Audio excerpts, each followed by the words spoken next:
मेरे खिलाफ मनफी मुहिम चलाई गई। वफाकी वजीर मुराद सईद फट पड़े। प्रेस कॉन्फ्रेंस करते हुए कहा कि अपनी कारकर्दगी की बुनियाद पर वजीर बना हूँ। वजारत मवासलात को जितने हदफ मिले सब मुकम्मल किए। NHA की आमदन में 107 अरब रुपए का इजाफा हुआ। 13 साल बाद पाकिस्तान पोस्ट की रैंकिंग बेहतर हुई।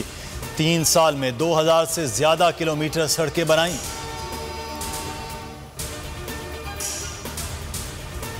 मोहसिन बेग के खिलाफ दहशतगर्दी का मुकदमा खारिज करने की दरख्वास्त समाअत के लिए मुकर्रर। Chief justice Islamabad high court Athar Minallah कल समाअत करेंगे। अहलिया ने मौक़िफ़ अपनाया। झूठा और बेबुनियाद मुकदमा दर्ज किया गया। ATC ने अहलिया और वकील शहबाज खोसा से मिलने की इजाजत दे दी।